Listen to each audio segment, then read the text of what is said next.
Bonjour et bienvenue dans le podcast Parole d'Histoire, une émission consacrée à l'actualité des livres, des débats et de la recherche en histoire. André Loaz au micro pour parler aujourd'hui du théâtre au XVIIIe siècle. Une émission que vous retrouvez comme tous les épisodes précédents sur le site Parole d'Histoire, sur YouTube, Spotify, iTunes, partout où on écoute des podcasts. N'hésitez pas à laisser une note ou un commentaire toujours apprécié. Vous avez aussi la boutique en ligne du podcast pour permettre de le soutenir. Je vous rappelle également que vous pouvez nous retrouver dans le podcast Le fil de l'épée sur l'histoire de la guerre, animé tous les 15 jours avec Alexandre Jublin. On parle ce vendredi du film injustement critiqué d'Oliver Stone sur Alexandre le Grand. Tout de suite, les métiers du théâtre au XVIIIe siècle à Paris. Merci et très bonne écoute. Pour parler aujourd'hui du théâtre, des acteurs et des actrices au XVIIIe siècle, j'ai le plaisir d'être avec Suzanne Rochefort. Bonjour. Bonjour. Vous êtes ATER à l'Université de Versailles, Saint-Quentin-en-Yvelines. Vous avez fait une thèse en histoire moderne qui vient d'être publiée sous forme de livre aux éditions Champvallon dans la très belle collection Époque. Vie théâtrale, le métier de comédien à Paris entre Lumière et Révolution. C'est un livre qui est une vraie et belle thèse. Le volume fait quelque chose comme 530 pages. C'est un livre très consistant. C'est le fruit d'un gros travail. Et un gros travail qui interroge la condition d'actrices au XVIIIe. Du coup, ma première question est vraiment très basique. Qu'est-ce qui vous a amené à vous intéresser au théâtre du XVIIIe ? Est-ce que c'est, vous avez vous-même fait ou vous êtes intéressé au théâtre ? Comment c'est devenu un objet d'étude ? Alors en fait, je n'ai moi-même jamais fait de théâtre, mais en revanche, je viens d'une famille de comédiens. Donc c'est à la base un lien familial qui m'a amené à m'intéresser à cet objet. À la base, c'était pas censé être un objet d'étude historique ou un objet de thèse, mais c'était plutôt par curiosité personnelle que j'ai commencé à lire des choses en histoire du théâtre. Et puis c'est vrai que assez vite, j'avais envie de lire un livre plutôt sur l'histoire vraiment du travail et du métier, mais je trouvais pas forcément ce livre-là, en tout cas pour la France.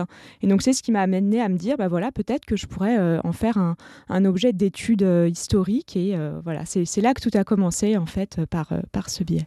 Alors il faut dire sans doute que le théâtre est un objet qui a été déjà très interrogé pour l'époque moderne.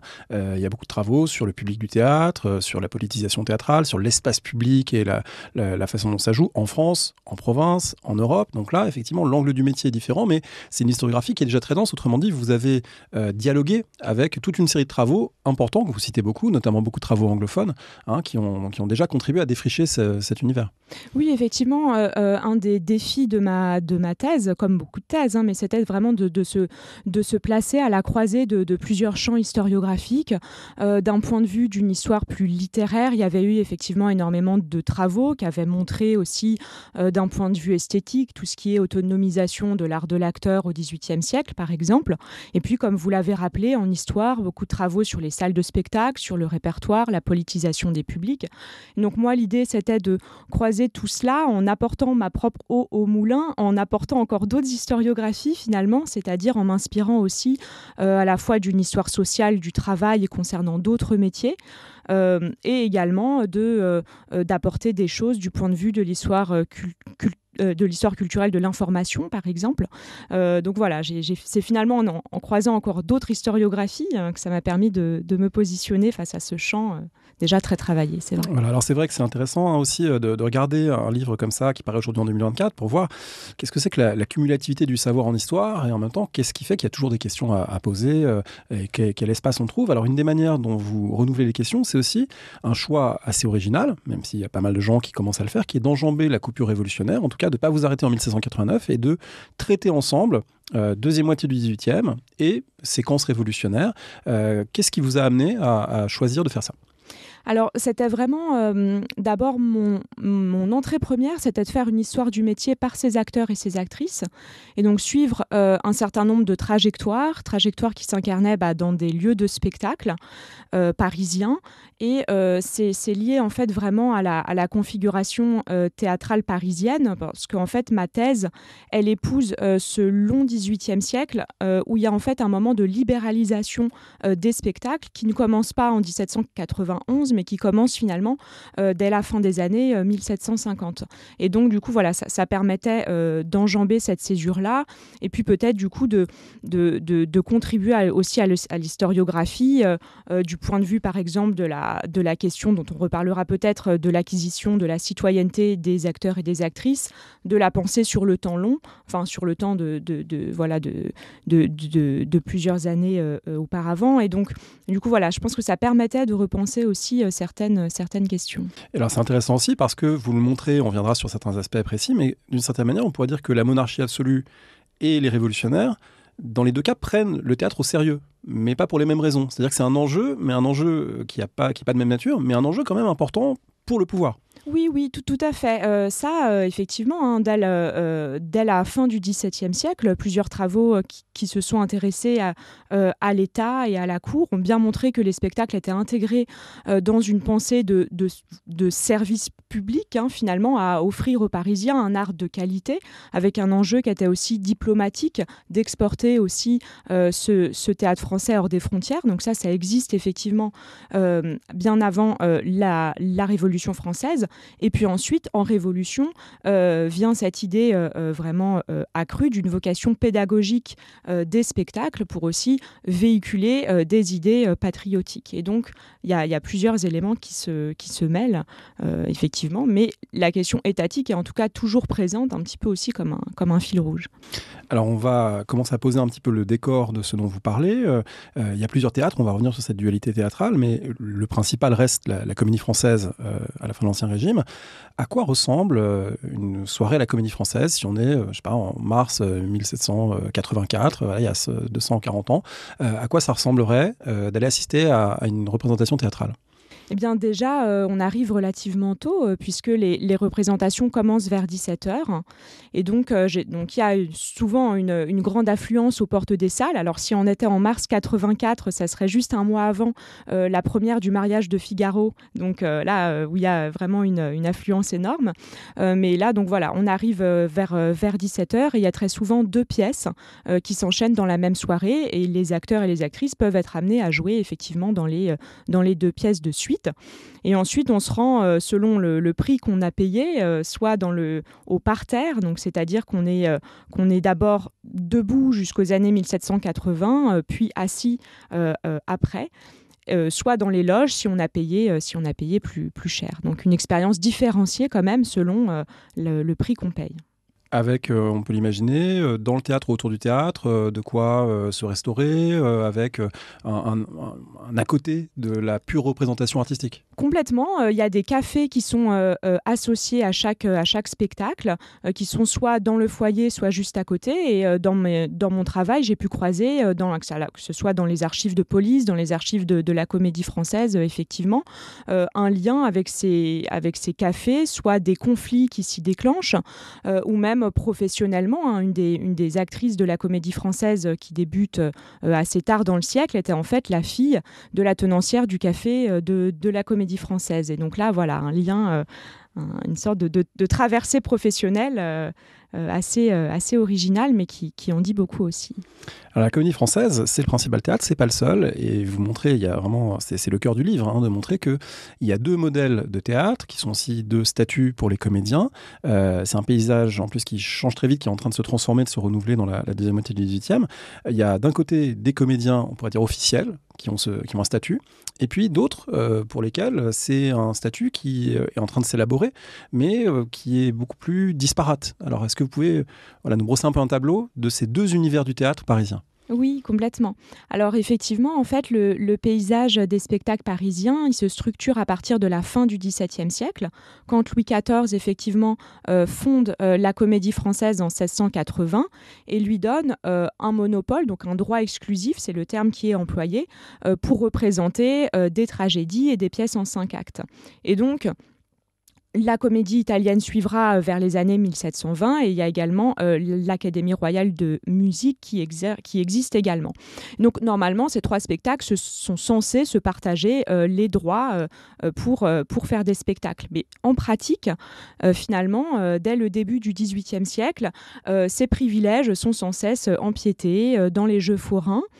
Et puis, surtout, le phénomène sur lequel j'ai beaucoup travaillé, c'est à partir du milieu du XVIIIe siècle, quand des spectacles permanents s'installent sur une nouvelle artère de loisirs, qui est le boulevard du Temple, donc au nord-est de Paris, et sur lesquels s'installent des spectacles, cette fois permanents, qui sont uniquement tolérés sur autorisation de la lieutenant générale de police, donc c'est un petit peu flou, et ils ne sont pas censés, par exemple, jouer des pièces en 5 actes, leurs répertoires sont extrêmement surveillés, mais voilà, ils existent quand même. Et effectivement, alors il y a pas de statut officiel. En fait, c'est une pratique par contrat, c'est-à-dire qu'ils sont généralement engagés dans le spectacle pour 1 an, renouvelable. On peut être dans ces spectacles pendant 10 ou 20 ans, mais voilà, on a quand même cette précarité. Qui fait penser en tout cas à une forme plutôt salariale. On pourra en rediscuter, mais effectivement, du coup, il y a vraiment un modèle un petit peu bipartite qui existe en fait dès le milieu du XVIIIe siècle. Ça veut donc dire que cette société de l'époque moderne est une société qui est à la fois une société d'ordre et de privilèges structurée par les droits conférés par les autorités à tel ou tel groupe, mais en même temps, ce modèle social hyper normé, il fonctionne jamais complètement dans une société qui déborde un peu ses droits, et c'est-à-dire qu'il y a des privilèges théoriques pour uniquement certains acteurs, mais en fait il y a plein de gens aussi qui jouent la comédie sous d'autres formes parce que la prétention en quelque sorte de la société d'ordre à tout régenter, à tout normer, se heurte au réel qui est beaucoup plus foisonnant avec une demande de spectacle plus grande, et du coup ça fait émerger des formes nouvelles. Oui, c'est exactement ça, et le phénomène vraiment extrêmement puissant, c'est la commercialisation des loisirs, et également cette demande publique pour les spectacles, qui fait effectivement que ces monopoles sont contournés. Mais ce qui est très intéressant, c'est que justement, cette société même de privilèges fait advenir cette commercialisation, puisque c'est l'Opéra, Académie royale de musique, qui vend à ces petits spectacles de boulevard le droit de faire des représentations en musique. Et donc, l'Opéra lui-même se nourrit de cette première commercialisation. Et ensuite, quand ces spectacles se déplacent du boulevard du Temple au Palais Royal, c'est sur une initiative aussi du duc d'Orléans. Donc, il y a toujours aussi cette imbrication entre la monarchie, la commercialisation, et pas de dualité simple, en fait. Vous vous intéressez au métier de comédien, d'acteur, d'actrice. Les métiers sous l'Ancien Régime, ça renvoie souvent, et c'est une grande question historiographique, ça renvoie souvent à la notion de corporation, c'est-à-dire de métiers jurés, organisés, avec des règlements qui statuent sur l'embauche, les salaires, les carrières, la façon de fonctionner. Or, les acteurs, c'est pas une corporation, il y a des privilèges, mais c'est des privilèges sans corporation. Donc, qu'est-ce que ça dit du travail urbain, du fait qu'il y a des métiers urbains qui fonctionnent pas sur ce modèle, alors que, je sais pas, pour les cordonniers, par exemple, voilà, il y a je ne sais pas si c'est le cas pour les cordonniers, mais sans doute sous l'Ancien Régime. Oui. Voilà. Il y a des corporations qui administrent certains métiers, ce n'est pas le cas pour les acteurs. Alors là, je ferai le lien avec ce qu'on vient de dire justement sur l'État et son rapport ambivalent aussi aux comédiens. Parce qu'il y a effectivement un droit exclusif qui est octroyé à la comédie française, par exemple, dans les années 1680. Mais une des raisons pour lesquelles ils ne gagnent pas les procès qu'ils entament contre les petits acteurs forains, c'est parce qu'en fait, on leur rétorque que ce n'est pas un vrai statut octroyé par lettre patente. Ça va être le cas à partir des années 1760, mais souvent, c'est quelque chose qu'on leur renvoie, le fait qu'ils ne soient pas structurés en corporation ou pas structurés non plus en académie, ce qui est le cas beaucoup dans d'autres mondes artistiques. Et donc, ça leur provoque aussi un déficit de légitimité. Donc, en fait, on a un État qui a envie, effectivement, de contrôler l'art dramatique et d'avoir des représentations de qualité, mais sans avoir non plus une proximité trop forte avec ce métier de comédien. Donc, on est un peu dans un rapport de proximité qui n'est pas du tout simple. Et qui est extrêmement ambivalent. Et donc tout ça, effectivement, c'est en ça que mon ouvrage, effectivement, il alimente aussi cette question de la variété des mondes du travail, de la pluralité de l'organisation des travailleurs dans Paris à ce moment-là. Donc, et du coup, on comprend aussi pourquoi c'est intéressant de relativiser en partie la coupure révolutionnaire, c'est qu'il y a toute une série de métiers pour lesquels il n'a pas fallu attendre 1791, la loi Le Chapelier, l'abolition des corporations, parce qu'en fait, ça ne recouvrait pas la totalité du monde du travail. Complètement, puisque si on revient aux spectacles qui naissent sur le boulevard du Temple, on a une dynamique complexe de contractualisation des relations de travail qui commence même dès le début du XVIIIe siècle autour des foires, et puis ensuite il y a des véritables contrats écrits qui existent et qui formalisent un certain nombre de clauses sur la durée du travail, la rémunération, sur les droits en cas de cessation du contrat, etc., etc. Donc en fait, tout ça, effectivement, ça n'attend pas libéralisation de 91, même si, bien sûr, ça se complexifiera après, mais ça préexistait. Donc, c'est cette continuité aussi que j'ai voulu interroger. Alors toujours pour complexifier ce paysage théâtral, ces comédiens de la comédie française et de la comédie italienne, ils opèrent donc avec un privilège royal. Ils sont sous une administration royale qui sont les menus plaisirs du roi. Sauf qu'en fait, on se rend compte en vous lisant qu'il y a beaucoup de décisions qui ne se prennent pas à Versailles, que les embauches, par exemple, c'est pas spécialement depuis Versailles qu'on dit un tel va jouer, etc. Et qu'au fond, c'est une tutelle qui n'est pas une tutelle absolue. Pour reprendre le vocabulaire de la monarchie absolue, c'est une tutelle qui est loin d'être absolue et une tutelle plutôt distante. Oui, effectivement. Et alors là, ça introduit encore une complexité, mais en fait, la comédie française et la comédie italienne, ce sont des sociétés, donc des compagnies d'associés, comme n'importe quelle autre association commerciale. Et donc, certes, elles ont la tutelle des menus plaisirs du roi, puisqu'elles ont obtenu un droit exclusif sur des représentations, mais en même temps, il y a une vraie autonomie au quotidien. Et il n'y a pas seulement une pratique de cette autonomie, il y a une revendication de cette autonomie à s'auto-organiser, à se réguler, à s'appuyer sur les statuts de la société. Et ce sont les comédiens et les comédiennes eux-mêmes qui souvent rappellent à l'ordre les menus plaisirs sur des règlements ou des règles qui ne seraient pas respectées. Donc c'est une manière aussi de conserver cette autonomie-là. Alors une autonomie avec malgré tout des limites, dans la mesure où vous le montrez aussi, il arrive régulièrement qu'il y a des comédiens qui soient embastillés, qui soient arrêtés, lorsqu'ils sont en retard ou absents sans raison, parce que ça vient perturber toute l'économie des spectacles qui doit être en bon ordre malgré tout pour qu'une capitale royale fonctionne bien. Donc c'est pas de tout repos non plus d'être comédien sous l'Ancien Régime. Oui, effectivement. Alors en fait, il y a deux raisons à ces sanctions qui mènent à la prison. Pour les comédiens français, donc de la comédie française et les comédiens italiens, finalement, souvent, quand ils sont embastillés, c'est parce qu'ils ont manqué à des représentations à la cour, parce qu'ils sont effectivement obligés de faire un certain nombre de représentations à la cour par an. Mais pas pour ce qui est du service de Paris. En revanche, pour les comédiens de boulevard, effectivement, on a une régulation qui s'opère en fait par la police de Paris. Et effectivement, si un comédien est absent ou en retard, eh ben, son directeur va s'adresser au commissaire de police parce qu'en fait, il a troublé l'ordre public en provoquant le retard d'un spectacle, le mécontentement du public et donc un désordre. Donc c'est pour ça qu'il y a vraiment une imbrication entre les relations de travail qui se passent en coulisses et qui concerne toujours aussi l'espace public. Donc ça, c'est quelque chose qui m'a aussi beaucoup intéressée. Alors peut-être qu'on peut dire un mot, même si ce n'est pas le cœur du livre, du fait que la Révolution n'est pas une période de tout repos non plus pour les comédiens, en particulier la comédie française. Il y a beaucoup de problèmes politiques. Qu'est-ce qui se passe en 1793 et voilà, quels sont les enjeux à ce moment-là ? Oui, alors en fait, dès 1789 et même avant, la comédie française est régulièrement cible de critiques parce qu'elle incarne, en fait, elle symbolise ce lien au roi, au contrôle des arts par le roi, à la question des monopoles, etc. etc. Et dès avant 1791, il y a énormément de critiques sur le fait que la comédie française ne voudrait pas lâcher sur ses droits.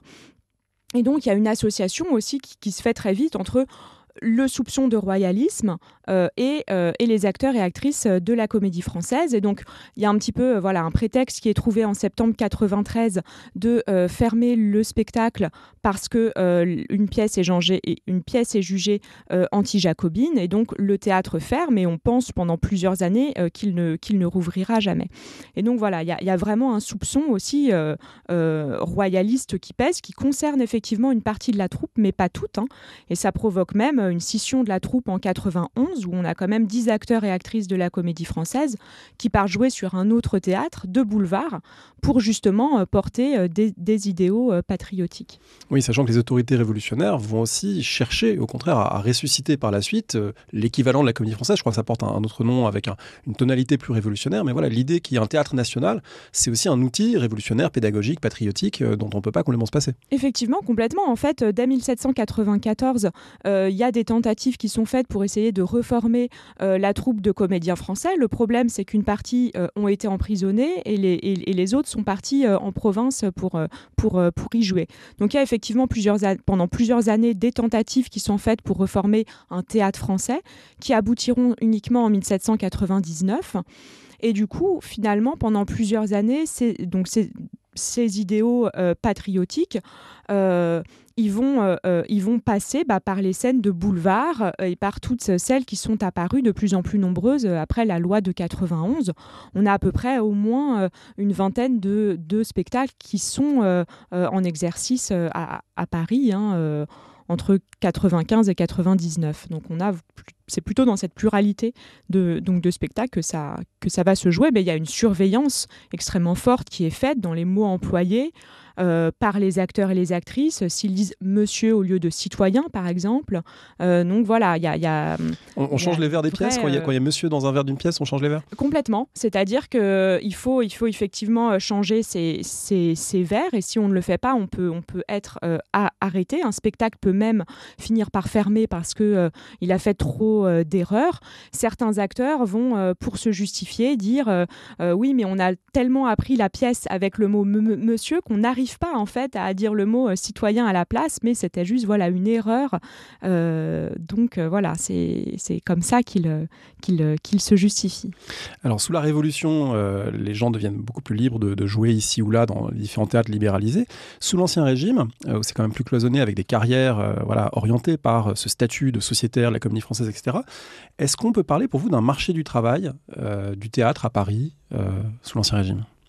Alors oui, moi j'ai employé cette expression dans un sens assez large, c'est-à-dire un jeu en fait entre l'offre et la demande, déjà, c'était la première chose, et ensuite un processus de négociation des conditions de travail. Et ces deux conditions étaient là. Alors après, c'est vrai que sous l'Ancien Régime, on a plutôt un double marché, à la fois celui qui est lié aux deux comédies qui recrutent en province et celui des spectacles de boulevard, donc des spectacles parallèles, où là, on a un recrutement qui est plutôt local et basé donc, sur des contrats. On va pas trouver d'aller-retour, c'est-à-dire quelqu'un qui a échoué à la Comédie Française va se retrouver au boulevard ou quitte l'un pour l'autre, ça reste cloisonné majoritairement ? Ça reste extrêmement cloisonné. On a quelques tentatives de passer de l'un à l'autre, mais c'est extrêmement critiqué justement dans la sphère publique. Donc avant 1785-1786 et le déplacement au Palais Royal, où là, il y a quelques petites hybridités qui commencent à se faire. Non, c'est vraiment des mondes extrêmement cloisonnés.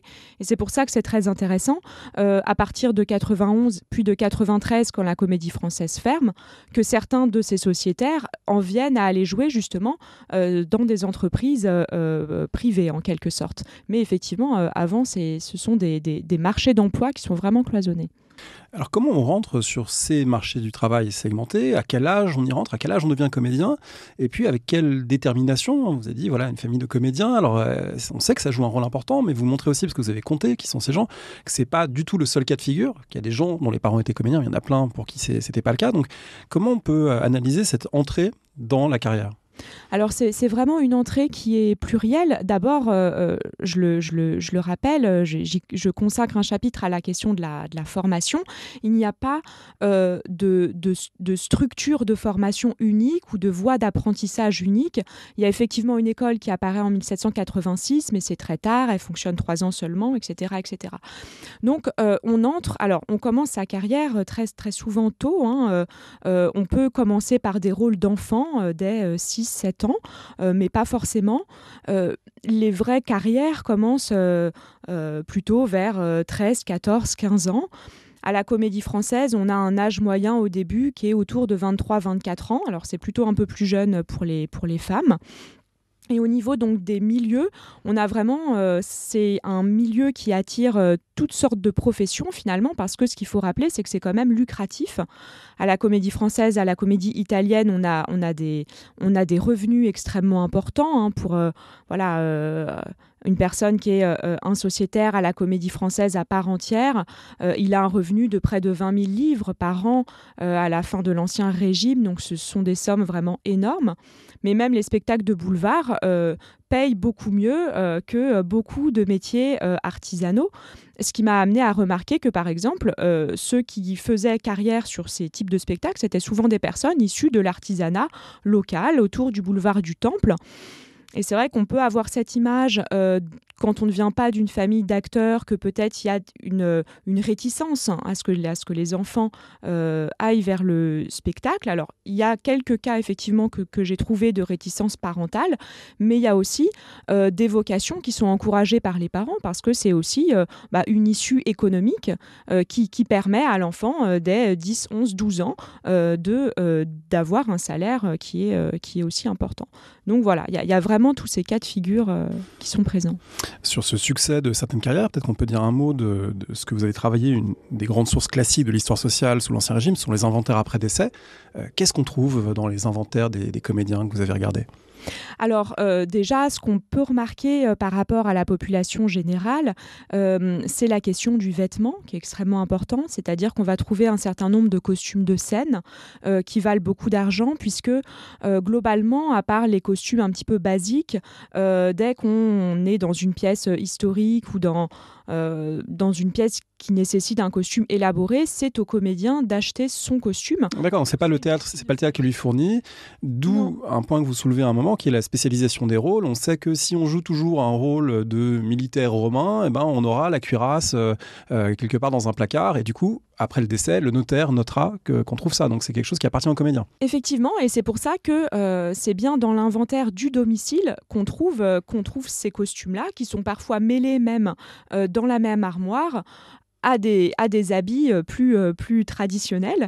Ce sont des éléments vraiment de richesse. Il y a de nombreux soit cambriolages, soit vols dans les loges qui enlèvent aussi à certains acteurs une partie de cette richesse-là. Sinon, j'ai pu remarquer également, j'ai constaté que leur bibliothèque était relativement riche avec des ouvrages de théâtre, bien sûr, mais également en histoire naturelle également. On pouvait trouver certains comédiens curieux de ces thématiques-là. Et puis, parfois, dans les tiroirs, on a effectivement ce qu'on appelle les rôles copiés, c'est-à-dire qu'un acteur ou une actrice, quand la pièce n'est pas encore imprimée, ne possède pas en fait toute la pièce, mais possède uniquement son rôle, copié sur des feuilles à part. Et donc ça, on retrouve ça effectivement dans les tiroirs à la suite du notaire. Alors, ces fortunes, ou en tout cas cette aisance matérielle pour une partie des comédiens, du coup, c'est intéressant parce que ça vient en tension avec une autre facette de ce métier sous l'Ancien Régime, c'est que c'est un métier qui n'est pas toujours vu comme honorable, en particulier par l'Église. Sauf erreur, un comédien ne peut pas être inhumé en terre catholique, se marier, ça fait partie des éléments de stigmatisation. Donc, ça veut dire que quelle est la réputation sociale de ce métier de comédien à Paris à la fin de l'Ancien Régime, entre déshonneur et succès, comment ça s'organise dans l'imaginaire ? Je dirais que c'est justement cette tension-là, cette ambivalence-là, qui fait que c'est une image complexe et que ça concentre les critiques. C'est-à-dire que c'est parce que c'est un métier qui est extrêmement lucratif, si on réussit bien, effectivement, et qu'on en arrive à des grandes carrières, qu'on est d'autant plus critiqué, parce qu'effectivement, il y a ces stigmates. Alors, ces rapports entre Église et spectacle, ils sont extrêmement complexes, ils sont à historiciser pour chaque siècle, mais effectivement, théoriquement, jusqu'en 1849, donc bien après ma période, les comédiens sont soumis à l'excommunication mineure, donc théoriquement, ils n'auraient pas le droit de bénéficier des sacrements. Après, il y a des processus, effectivement, pour contourner ça. C'est pas forcément toujours appliqué, mais il y a quand même, je montre un certain nombre de pratiques sociales, de contournement, de savoir pour justement ne pas aller dans telle ou telle paroisse, mais également d'actes de renonciation du métier chez le notaire avant de se marier. Donc, c'est pas forcément une généralité, mais ça existe quand même. Donc, ça prouve qu'il y a un stigmate qui a une véritable existence aussi dans les pratiques. Et un stigmate qui peut être genré, puisque si on cite un passage qui évoque ces comédiens et en l'occurrence ces comédiennes, c'est un philosophe qui se demande comment un État dont l'unique objet de se montrer au public et qui pisait de se montrer pour de l'argent convient droit à d'honnêtes femmes. Oui. Alors effectivement, la question... Qu'est-ce qui dit ça c'est Jean-Jacques Rousseau, il me semble. C'est bien ça. Effectivement, il y a vraiment un double discrédit, en fait, moi, que j'ai pu identifier, parce qu'il y a un discrédit quand même de métier qui est lié à ces stigmates hérités, à la relation ambivalente à l'Église, mais également à la marchandisation, c'est-à-dire qu'on se montre au public pour de l'argent, on peut se faire siffler en scène, donc on a quand même une exposition forte. Et ce discrédit de métier, il s'additionne pour les femmes à un discrédit de genre, où on expose son corps et sa voix dans l'espace public. On a un métier qui est extrêmement corporel, où il y a une dimension de séduction aussi, donc il y a vraiment effectivement, donc ces actrices, elles vont être associées à cela. Avec toujours cette histoire aussi de la puissance professionnelle et financière qui entre en ligne de compte, puisque nombre de ces actrices sont mieux payées aussi que leurs collègues hommes, puisqu'elles ont plus de renommée. Et donc, c'est ce pouvoir qui va être attaqué aussi de manière prioritaire par certains. Alors, il ne faut pas donner l'impression que c'est uniquement des discours sur le théâtre que vous avez étudié. Vous avez aussi étudié les paroles des comédiennes, des comédiens eux-mêmes. Comment vous avez trouvé des textes à la première personne? Comment vous avez, en gros, redonné la parole à une partie de ces personnages? Effectivement, ça c'était vraiment quelque chose que je tenais à faire, puisque en réalité, moi je suis entrée dans mon sujet par ces paroles d'acteurs et d'actrices. Le premier fond que j'ai consulté, qui est extrêmement riche et dont je parle beaucoup dans le livre, ce sont les dossiers individuels de la Comédie Française, c'est-à-dire que chaque acteur et actrice possède un dossier individuel avec, à partir de 1772, les correspondances échangées sont conservées.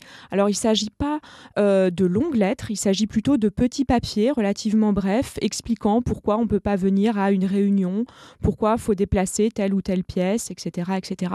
Et si finalement, par cette accumulation de petits papiers et de petites lettres, qu'on peut en apprendre beaucoup sur le vécu de son métier, sur le rapport à son corps, sur les conflits dans la troupe, et sur toutes sortes de thèmes qui ne nous seraient pas accessibles ailleurs. Il y a un texte notamment que vous citez, page 199, que j'ai trouvé absolument magnifique. C'est la lettre d'un comédien qui s'appelle Monvel, qui vient d'apprendre la mort d'un de ses collègues, Lequin, en février 1778, et qui écrit pour dire sa peine, et non seulement sa peine, mais aussi sa peine sur le fait qu'il n'en reste presque rien, parce que lorsqu'un acteur meurt, tout ce qu'il a joué était tellement éphémère que finalement, qu'est-ce qu'il en reste? C'est d'ailleurs une réflexion qu'on pourrait faire pour d'autres métiers de représentation. On peut penser aux professeurs aussi. Qu'est-ce qui reste d'un enseignant qui n'a fait qu'enseigner, une fois que ses cours sont plus là, qu'il n'est plus là. On écoute ce texte lu par Mathieu de Oliveira.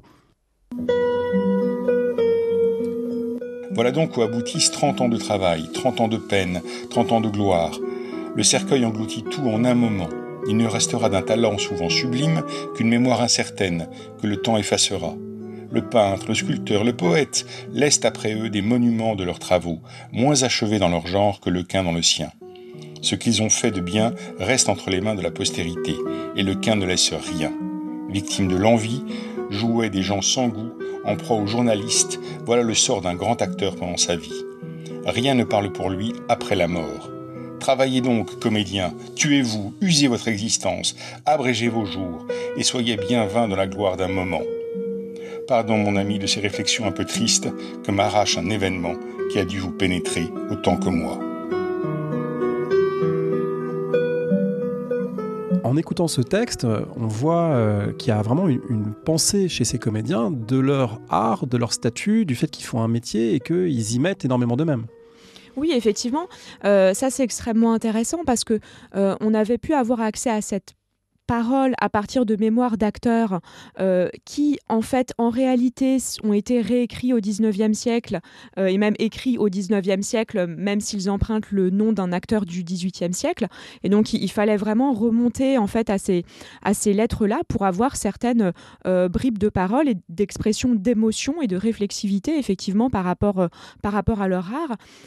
J'ai mis ce passage-là parce qu'il est représentatif d'une idée que je retrouve souvent, c'est la question de l'éphémère, effectivement, et du fait que la seule trace qui est laissée, c'est finalement des comptes rendus de prestations dans les journaux qui ne sont pas forcément très positifs. Et donc vraiment, il y a une réflexivité par rapport au public de la salle, mais aussi par rapport à la presse, qui est présente et qui m'a beaucoup intéressée et qui est source à la fois de plaisir et d'angoisse. Il y a quand même un certain nombre de paroles relativement tristes ou angoissées par rapport à des réactions passées ou prévu du public. Dans le texte qu'on vient d'écouter, et je remercie Mathieu évidemment pour sa lecture, il y a aussi l'expression d'une confraternité, d'une camaraderie, on pourrait dire, mais dans laquelle il ne faut pas être non plus pris au piège de ça et de l'image qu'on peut avoir de la bohème qui soude une troupe de comédiens contre le monde extérieur qui les déconsidère et ne comprend pas leur art, et du coup il y a la solidarité étroite de la troupe. Ça, c'est une image romantique qu'il ne faut pas plaquer sur ces compagnies, sur ces troupes, parce qu'il y a aussi une gestion assez autoritaire, avec des amendes, avec des mécanismes punitifs au sein même de ces troupes. Oui, tout à fait. C'est vraiment une société qui s'autorégule avec des règlements et des personnes qui rappellent ces règlements-là. Et ce qui est très intéressant, c'est que dans cet extrait, Bellecour parle de Lequin, et dans une autre lettre, il explique que justement, ils ont une carrière d'intérêt, c'est-à-dire qu'ils sont entrés effectivement en même temps. Et donc, il y a une dynamique de comparaison avec les personnes qui sont entrées à la Comédie Française, un peu avant, un peu après. Est-ce que leur carrière avance plus vite ? Est-ce qu'ils gagnent plus parce qu'ils ont obtenu un quart de part supplémentaire ou pas ? Et donc, il y a effectivement une gestion collective et une discipline des coulisses qui s'organise, parce qu'il s'agit quand même de proposer chaque jour un événement théâtral dans la ville, et donc il y a des contraintes de rythme et de corps aussi pour y parvenir. Donc effectivement, c'est pas à idéaliser non plus, même s'il y a des amitiés très fortes qu'on voit sur des décennies également, bien sûr. Cette contrainte de corps, c'est un passage très très intéressant de votre livre. Le corps, c'est l'outil de travail, le corps, la voix, avec une double réalité. C'est que d'un côté, ça se travaille pour arriver notamment à dominer les bruits du parterre, parce que c'est pas un public qui est pas tellement discipliné au XVIIIe siècle. L'est-il jamais ? En tout cas, fin XXe sans doute, mais XVIIIe, c'est pas le cas. Donc il faut arriver à dominer par la voix. Et en même temps, c'est risqué, parce que si on force sa voix, on peut tomber malade. Et tomber malade, c'est mettre en péril l'équilibre même des spectacles. Oui, tout à fait. La question de la maladie, elle est omniprésente, que ce soit au boulevard, à la Comédie Française, à la Comédie Italienne. Ce que j'ai pu remarquer dès le départ, en m'intéressant vraiment aux écrits que ces acteurs composaient, c'était réellement une observation de son propre corps sans cesse, pour savoir si on est en forme, si on est fatigué. Et ça a une incidence aussi sur le répertoire qui est proposé. Selon aussi son rang dans la troupe et son ancienneté, on va être plus à même de demander est-ce qu'on ne pourrait pas changer cette pièce, la mettre plutôt la semaine prochaine, parce que là je dois quand même intervenir pour 184 vers et ça me fatigue un petit peu plus que cette autre pièce où je n'ai que 57 vers à jouer, par exemple. Et donc du coup voilà, on a vraiment une attention au corps qui est extrêmement forte, et également une prise en compte dans les contrats au boulevard de la question de l'accident du travail, c'est-à-dire est-ce que la maladie provient de fatigues qui viennent du spectacle ou proviennent d'un accident qui a eu lieu hors du spectacle. Et donc là, il y a cette distinction qui commence à être faite aussi dans les contrats. Alors vous avez mentionné cette quantité de vers à mémoriser, c'est fascinant dans votre livre, parce que les universitaires ont compte en signes, on sait qu'on doit rendre un papier qui fait 45 000 signes, et que l'éditeur, si on lui donne 3 millions de signes, il risque quand même de froncer les sourcils et on va abréger un peu. Bon voilà, donc on compte en signes, les comédiens comptent en vers, et en permanence, ils sont en train de confronter leur rôle, et si on n'a que 12 vers, c'est pas beaucoup, et si on en a 1500, c'est trop à mémoriser. Donc c'est l'instrument d'évaluation professionnelle qui est développé. Complètement, c'est vraiment leur comptabilité propre et leur langage pour le coup professionnel, dont ils sont seuls à comprendre. Donc il y a vraiment cette variable de longueur. Peut y avoir aussi, on le trouve dans quelques lettres, la variable des déplacements. Est-ce que c'est un rôle dans lequel il faut bouger beaucoup sur scène, ou dans lequel on reste plus fixe ? Est-ce que c'est un premier rôle, donc du coup pour lequel on donne une énergie qui est aussi accrue, ou est-ce qu'on est plus sur le derrière de la scène ? Donc on a effectivement toutes ces variables. Et la question de la voix aussi compte. Est-ce que c'est des passages chantés, des passages parlés ? Donc voilà, c'est vraiment à plusieurs facettes, mais c'est vrai que ça m'a intéressé, oui, cette question de la comptabilité par vers ou par ligne.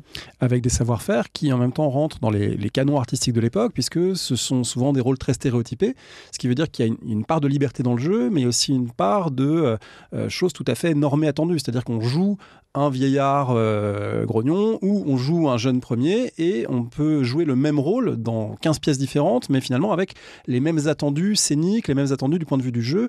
Et du coup, il y a des gens qui sont même embauchés uniquement pour un certain type de rôle. Oui, effectivement, c'est-à-dire que je parlais tout à l'heure de la question du marché du travail. Une des choses qui structure ce marché, ou en tout cas cet échange entre offre d'emploi et demande, c'est toujours qu'on postule pour un emploi dramatique en particulier. Qu'un emploi dramatique, c'est effectivement un certain nombre de rôles types qui requièrent des caractéristiques au niveau de la voix, au niveau du physique, au niveau du caractère. Et donc effectivement, on n'a pas la même chance d'entrer à la Comédie Française si on joue par exemple les jeunes amoureuses en 1783 et que la Comédie Française, elle recherche à ce moment-là des personnes pour jouer ce type de rôle, ou alors pas du tout, ce type de rôle est déjà complet et on ne recherche pas ce type de profil. Et donc du coup, on ne va pas pouvoir être embauché à la Comédie Française à ce moment-là. Donc c'est effectivement quand même extrêmement structuré au point de vue aussi esthétique. Alors avec une part de jeu qui consiste aussi à déguiser ses propres sentiments. Il y a un beau passage que vous citez d'un comédien dont l'épouse est malade et qui est dans un rôle comique. Et il y a un déchirement pour lui, et en même temps c'est son métier, il doit être dans ce rôle comique, mais là on voit qu'il y a un écart entre ce qu'il montre sur scène et ce qu'il ressent. Oui, complètement. C'est effectivement un passage assez émouvant d'une lettre où il est obligé de passer plusieurs mois au chevet effectivement, donc, de sa femme souffrante qui mourra quelques semaines après cette lettre. Et c'est un acteur qui est obligé là, de jouer un rôle comique et il emploie le terme de douleur parce qu'il est amené à le faire. Donc ça, c'est un des passages assez rares vraiment sur le vécu entre son métier et sa propre trajectoire biographique aussi, à un moment précis, et ses propres impératifs aussi et douleurs personnelles. Pour qui on joue au XVIIIe siècle ? On joue pour le roi, on joue pour le public des loges, le public du parterre, on joue pour les critiques. Pour qui on joue quand on est acteur ou actrice ? Je dirais là comme ça qu'on joue pour de plus en plus de monde en fait. C'est-à-dire que, alors on joue pas que pour le roi, ça c'est évident, même s'il y a des représentations à la cour pour le public curial qui a parfois la demande qu'on joue telle ou telle pièce. Donc là on va jouer telle ou telle pièce parce que tel duc l'a demandé. Donc pour ces représentations-là, c'est vrai que ça compte. Et sinon... Alors, dans les correspondances de la Comédie Française, on a quand même une attention qui est portée aux loges, et notamment aux petites loges, qui sont des espaces où on vient par abonnement. C'est-à-dire que les personnes ont payé à l'année, très cher, leur entrée à la loge, et le produit de cet abonnement, il est directement empoché par les acteurs et les actrices. Donc du coup, il y a quand même une attention à ce public payant de loge et à renouveler très fréquemment ses plaisirs et les pièces proposées pour qu'il continue à s'abonner. Mais il y a aussi effectivement la question de la presse qui émerge, qui se développe, et les comédiens lisent la presse, font attention aux critiques dramatiques qui apparaissent à leur sujet, et effectivement il y a des journalistes parmi le public, soit des loges, soit du parterre, qui suivent l'actualité au jour le jour, commentent les pièces nouvelles, les prestations, etc. etc. Donc voilà, c'est apprendre aussi à faire attention à ce public pluriel, qui est l'une des compétences aussi que les comédiens développent. Alors c'est très intéressant de voir ces critiques qui sont très détaillées, très précises. C'est vraiment, on pense aux critiques contemporaines de théâtre et on a l'impression que globalement, on va moins dans le détail aujourd'hui, peut-être parce qu'on a moins de place, mais en tout cas que là, le jeu de chaque comédien est décortiqué, analysé, mis au regard de ses prédécesseurs, ses successeurs, etc. Enfin, il y a quelque chose de très très dense, avec une idée qui revient souvent, c'est que les comédiens sont perfectibles et que mademoiselle Untel a débuté, elle pourra faire des progrès. Et je me suis demandé en vous lisant si finalement on ne retrouvait pas dans ces critiques de théâtre un des traits des Lumières, qui est que les hommes sont perfectibles, les institutions sont perfectibles, le jeu des comédiens est perfectible, et que du coup il y a cette tension vers le mieux, et que le théâtre est un des lieux aussi où ça s'éprouve. Si, alors je pense qu'il y a tout à fait ce volet-là d'être perfectible et d'art qui n'arrive jamais à sa perfection en lui-même. Et il y a également, en plus, vient s'ajouter à cela la parole de légitimation de la presse, puisque ces journalistes dont je parle sont des critiques dramatiques qui souvent n'ont pas ou presque pas écrit de pièces de théâtre, qui n'ont pas tellement finalement de compétences propres, qui doivent prouver aussi leur légitimité à faire des critiques aussi détaillées comme vous l'avez rappelé. Et donc du coup, l'idée, c'est de dire, voilà, j'observe aussi que tout n'est pas forcément bon, je donne des voix pour améliorer, et ensuite, quand je recommande le jeu de tel ou tel acteur un mois ou deux après, je dis, il a semblé avoir pris en compte mes commentaires, il a fait des progrès, etc., etc. Et il y a, je pense, un troisième volet qui est aussi, on commence à spécifier ce qu'est l'ordre de la performance. On a parlé de la question de l'éphémère. Une performance, elle n'est jamais reproductible à l'identique. Donc, on peut jouer très bien un soir, moins bien un autre. Et donc, ça dépend vraiment du moment, de l'expérience. Et c'est pour ça que ça ne peut pas non plus être parfait et qu'il y a toujours aussi à s'améliorer.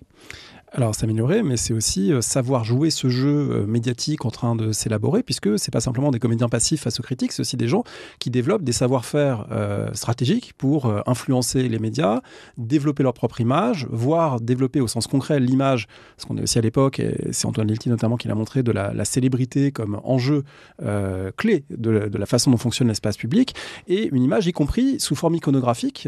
Les footballeurs aujourd'hui ont leur image Panini, les stars de la chanson ont leur poster, les comédiens, les comédiennes, certains ont leurs vignettes qui sont diffusées. Oui, effectivement, il y a un vrai essor iconographique, et il n'y a pas simplement des grands portraits de grands acteurs qui sont exposés au salon. Il y a également des petites gravures qui coûtent 1 livre ou 2 livres et qui sont achetées, échangées, qui peuvent s'acheter soit individuellement, soit il y a également cette idée de collection de la troupe de la Comédie Française, par exemple, où on voit ça autour du mariage de Figaro, qui est là effectivement une représentation iconique. Et donc là, on va acheter plusieurs vignettes en même temps pour des principaux acteurs et actrices qui se sont produits dans la pièce. Donc il y a là effectivement une dimension à la fois individuelle et collective autour de ces iconographies. Le mariage de Figaro, c'est une pièce qui a une dimension politique très forte, perçue comme telle à l'époque. Est-ce que les acteurs en ont conscience et est-ce qu'ils s'engagent dans le choix des pièces? Est-ce que le répertoire, finalement, ils le subissent ou est-ce qu'ils peuvent l'orienter, voire le choisir? Alors, c'est beaucoup eux qui choisissent, parce qu'en fait, il y a un comité de lecture à la Comédie Française, un comité à la Comédie Italienne, et donc là, ce sont bien le groupe de sociétaires qui voient en une lecture ou en 2 lectures et qui ensuite acceptent ou non une pièce de théâtre. Donc effectivement, ils n'échangent pas énormément à ce propos dans leur correspondance, certainement parce que c'était durant les lectures que justement ils échangeaient leurs avis à ce propos. Alors, pour ces acteurs et actrices, la réputation est fondamentale. Est-ce que ça reste un enjeu de réputation? Comment dire? Est-ce qu'on remet en jeu sa réputation à chaque représentation? C'est-à-dire des gens qui sont sociétaires, d'un certain âge, avec les privilèges royaux qui vont avec et les revenus qui vont avec. Est-ce que monter sur scène, ça reste un enjeu? Et est-ce que ça peut encore basculer pour le prochain rôle, pour la suite de la carrière?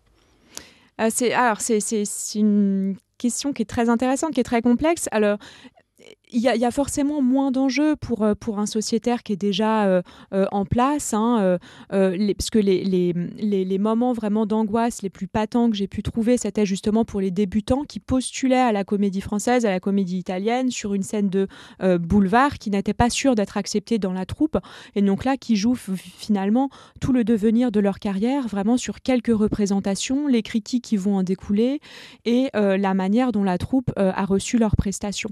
Mais cela dit, à la Comédie Française, on trouve un certain nombre de problèmes qui peuvent avoir lieu suite à des sifflets qui ont été émis. Une personne qui était censée être admise comme sociétaire, qui était dans la troupe déjà depuis 3 ans, finit par quitter la Comédie Française suite à une représentation qui s'est très mal passée, à des sifflets qu'il a reçus, et il a éprouvé une telle honte qu'il dit qu'il ne peut plus revenir sur cette scène-là, et il part finalement faire son métier à Toulouse, où il exercera ensuite de longues années. Donc voilà, il y a quand même vraiment cette dimension-là qui peut être présente. On ne joue pas forcément toute sa carrière, mais on joue effectivement une réputation, et il y a toujours une attention de savoir est-ce que je vais pouvoir jouer ce qu'ils appellent un beau rôle, donc un rôle qui met en valeur individuellement, ou est-ce que on reste confiné à des seconds rôles qui permettent pas forcément d'exprimer une grande palette de jeux. Donc ça, ils y font attention vraiment tout au long de leur carrière.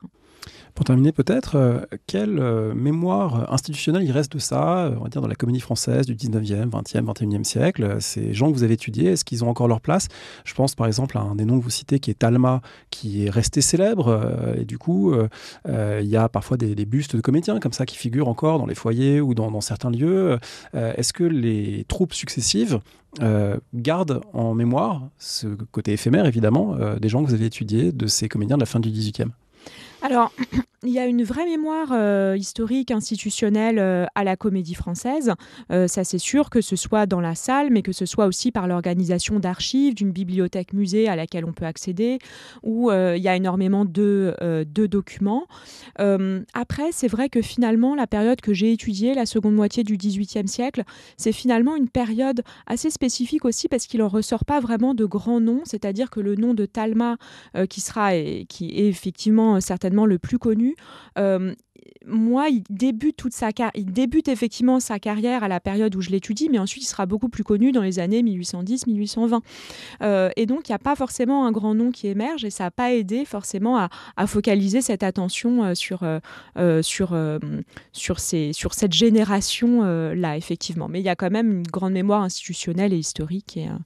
Voilà, une génération qui n'est pas la plus prestigieuse culturellement, mais en même temps professionnellement, vous le montrez, c'est elle aussi qui a construit d'une certaine manière le métier tel qu'il s'est défini par la suite. Oui, complètement. Et d'ailleurs, dès le XVIIIe siècle, et c'est le cas encore aujourd'hui, il y a la conscience de s'inscrire dans une lignée, que ce soit à l'époque que j'étudie à partir d'un emploi dramatique, donc c'est-à-dire on arrive après telle personne qui a interprété tel rôle, mais même encore aujourd'hui, on a cette expression, alors qu'on ne dit pas à l'époque, ou presque pas, mais qu'on dit beaucoup aujourd'hui, on dit la maison de Molière. Alors, abusivement, parce que Molière meurt 7 ans avant la fondation de la Comédie Française, mais ça montre bien quand même cette pensée d'une longue lignée dans laquelle on s'inscrit, dans une tradition. Merci beaucoup, Suzanne Rochefort. Je rappelle le titre de votre livre, Vie théâtrale, le métier de comédien à Paris entre Lumière et Révolution. Est-ce que pour terminer, vous auriez un conseil de lecture que vous voudriez partager ? Oui, alors je me permettrais peut-être d'en donner deux. Alors le premier conseil, on a parlé un petit peu de la question des comédiennes. Un des livres qui m'a beaucoup marqué récemment, c'est l'ouvrage de Juliette Rennes qui s'appelle « Métiers de rue, observer le travail et le genre à Paris en 1900 » et qui suit vraiment la question donc, des métiers de rue exercés par des femmes et notamment des cochères et voilà, des représentations que ça peut susciter. Et sinon, on a également parlé de la question de faire entendre la voix des acteurs et des actrices. Et donc, je voulais signaler l'apparition du livre de Laurence Marie qui s'appelle « Les paradoxes du comédien ». 50 regards sur le métier d'acteur. Donc j'ai pas encore lu cet ouvrage parce qu'il sort vraiment dans ces jours-ci. Mais c'est un ouvrage qui consiste en une interview d'une cinquantaine de professionnels de la scène, danseurs, metteurs en scène, comédiens, justement précisément sur leur rapport à la préparation de leur rôle, les émotions qu'ils ressentent face au public, les peurs que ça peut générer, etc., etc. Donc ça fait vraiment écho à ce qu'on a pu dire aussi à plusieurs fois aujourd'hui. Merci beaucoup. Merci à vous.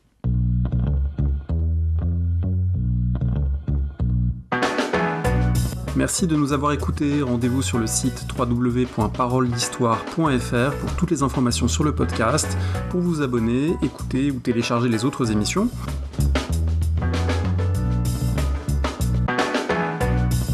La discussion se poursuit aussi en ligne, notamment sur Twitter. Vous pouvez poser des questions @paroledist et à bientôt pour un prochain épisode.